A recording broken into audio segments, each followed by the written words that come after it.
Welcome back to the show. Check out these headlines we have for you this morning. Empower oversight, ETHGate, and the Rico Act. Should we see some more on this? Oh, we're going to talk about it.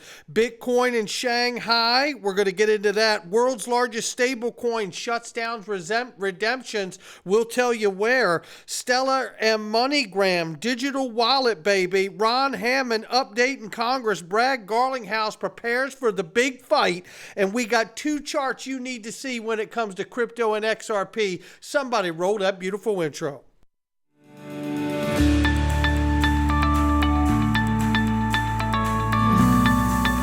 Digital Perspectives with Brad Kimes. Come on in.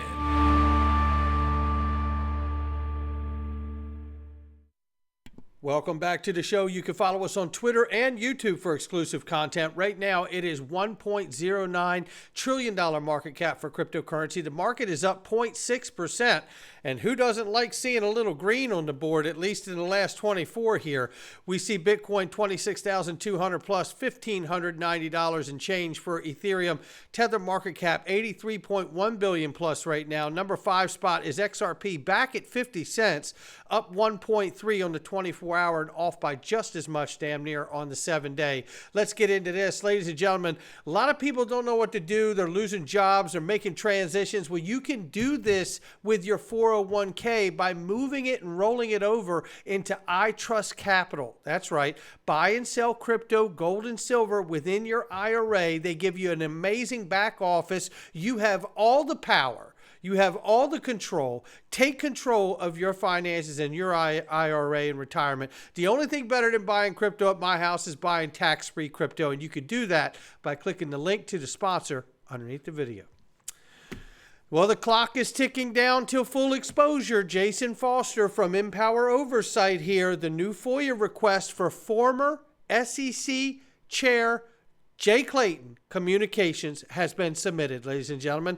This is the communication. I don't need to read it to you, but it's statements regarding Bitcoin and other senior officials' statements on Ether, suggesting that they were not securities subject to SEC enforcement jurisdiction, only to have the SEC file suit as Clayton was leaving the agency against Ripple related to another cryptocurrency, XRP, alleging that it was a security. In addition, following his tenure at the SEC, Clayton joined the cryptocurrency hedge fund One River Asset Management, a firm that focuses exclusively on Bitcoin and Ether. Cryptocurrencies benefited from the SEC's selective enforcement actions. This is what we need to get down into here. And I tell you, first of all, shout out to Jason Foster and everybody at Empower Oversight for all the work they're doing. This is a nonprofit organization. They don't hold crypto. They don't have a dog in the fight. This is about clarity. This is about holding accountability to our government agencies. And I can't wait to get the papers back on this. Then there's this. Following their successful playbook on Hinman, Empower Oversight has submitted the list of Clayton's a list of names for Clayton's emails, and obviously we know he went to One River Asset. I say it's always been suspicious how Jay Clayton cowardly sued Ripple and then immediately left office. Looks like it's Jay Clayton's turn on the rack so they can stretch him. We want his genomes mapped, and that's exactly right. We want all this. And by the way, why hasn't the Inspector General of the SEC performed an official investigation on Jay Clayton and William Hinman and anyone else who was a part of the Hinman email chain for the Hinman speech? Why haven't we seen an investigation? Publicly, we all don't have access to all the detailed information, but we certainly have seen enough information out here to warrant an investigation, and it hasn't happened. That is extremely troublesome. Then here we asked a question here as Digital Asset Investor shares the presentation at the SEC that gave Ethereum the free pass. Recognize anyone? We nailed it long ago. You can see a lot of these names here. Andreessen Horowitz is there, right? So there's a lot of names here. Lowell Ness is in this too, that wrote the Hinman speech and took credit for it. And I say to Stephen Narioff, hey, could we see the Rico Act come into play here? Is that how big this is? Well, the SEC won't even investigate it to find out. This is extremely, extremely troubling, ladies and gentlemen.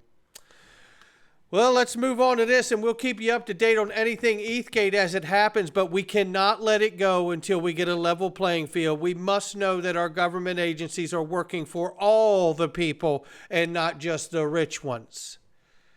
Bitcoin recognized as a digital currency in Shanghai. Not much else to add to this other than it was stated that a Shanghai court recognized Bitcoin as a distinctive digital currency, setting it apart from virtual counterparts like Qcoins.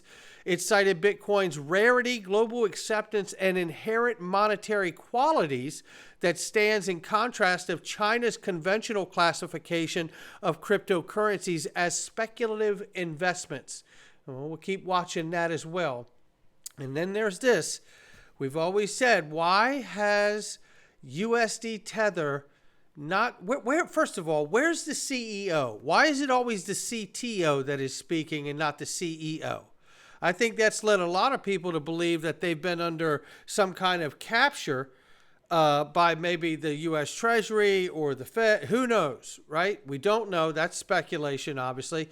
And it's also speculation to wonder why we have not seen proper accounting methods from third-party accounting firms the way the regulatory framework in the traditional markets work. Why have we never seen that? And then there's this. Tether has reportedly shut down USDT redemptions for some Singapore customers. It's the world's largest stablecoin, just like a light switch, worth paying close attention to. It really is.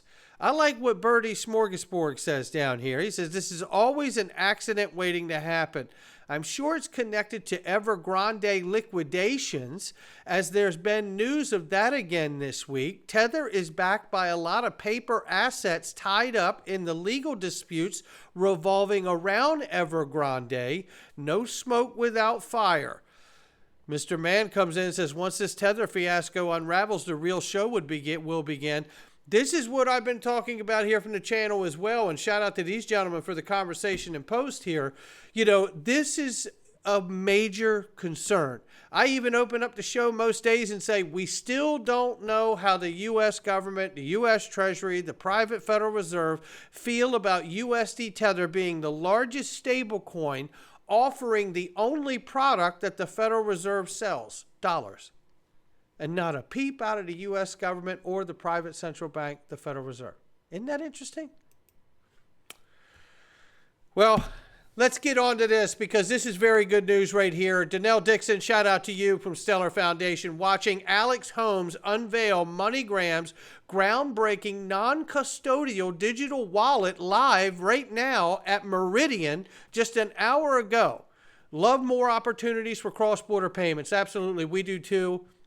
Shout out to MoneyGram, Alex Holmes, and Stellar, and Danelle Dixon, and everybody there doing the work to come together. This kind of forward motion, this is the kind of forward motion we need to see more of. Traditional payment remittance companies integrating technology to make a better experience for their customers.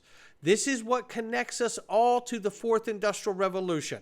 I would love to sit down with Danelle Dixon and showcase the great work that is happening within Stellar use of XLM. No question about it. I hope I get the opportunity. This right here, very quickly, is an update from Ron Hammond. Shout out to James K. Filan. Jim, appreciate all you do. We got some news about Brad Garlinghouse right here in a second, too. But first, let's get this.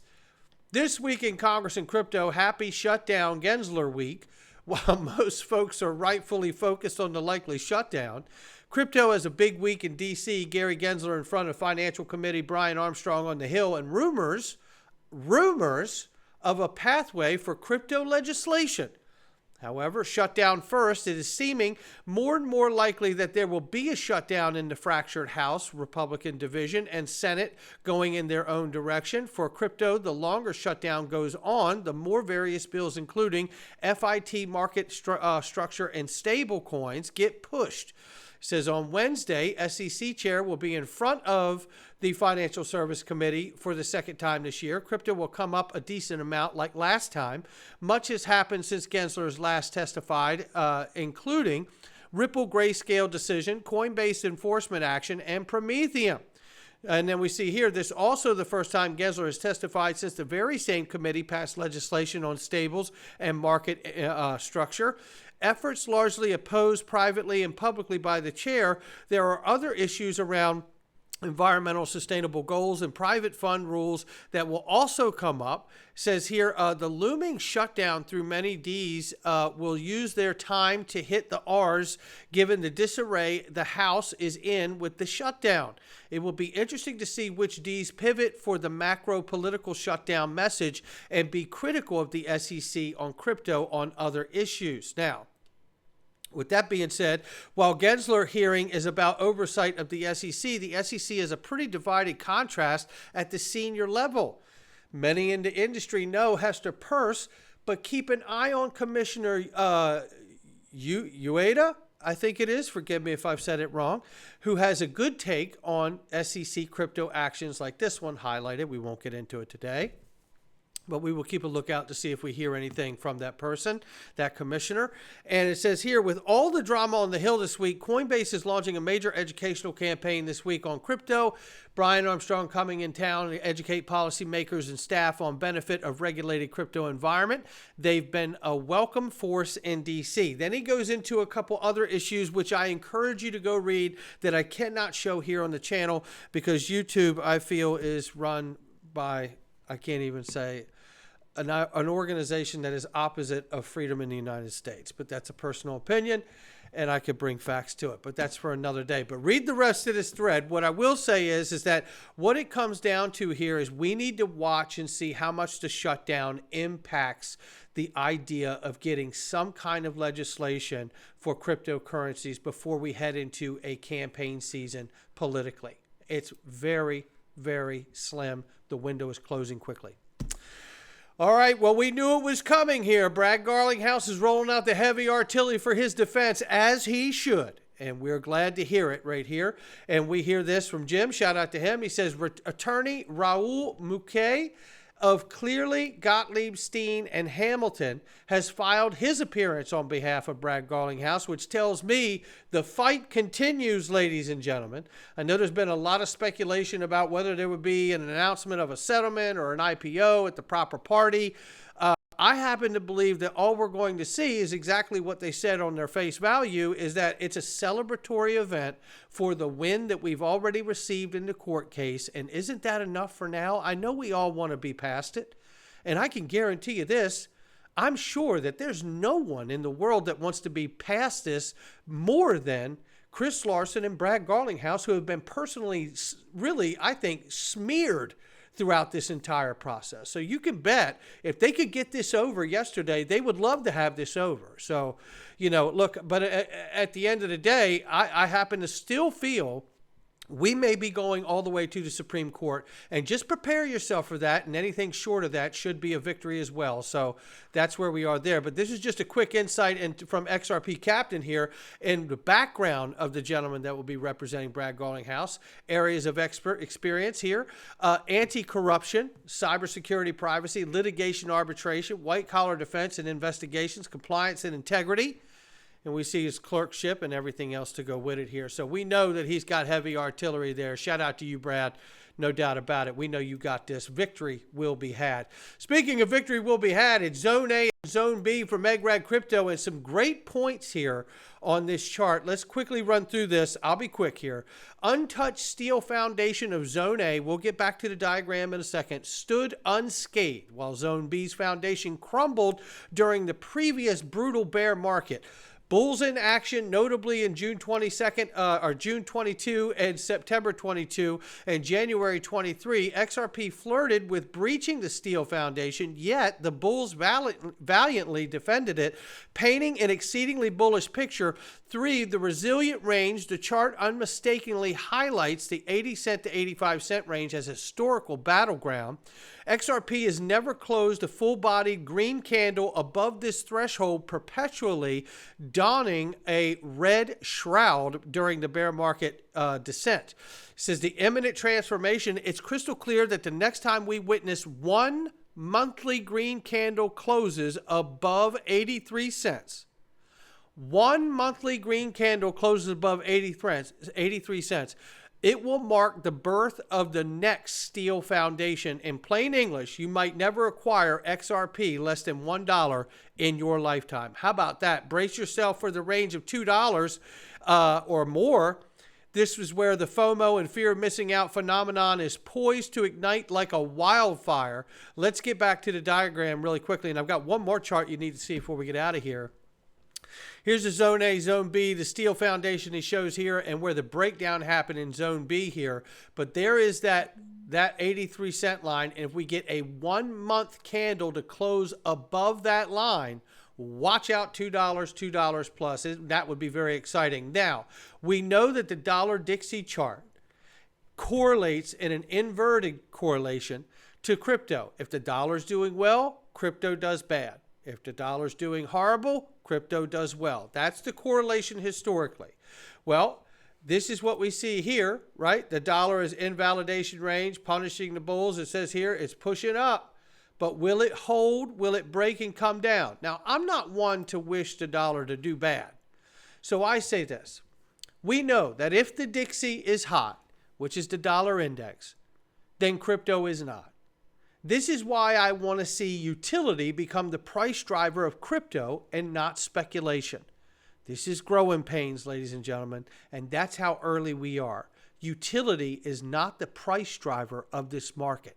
And until it is, I'm glad we're here early enough to continue to accumulate and gather information in the things that we believe have a chance to provide a real solution to businesses in the future. Not financial advice from me or anyone else. It's just my digital perspectives. I'll catch all of you on the next one.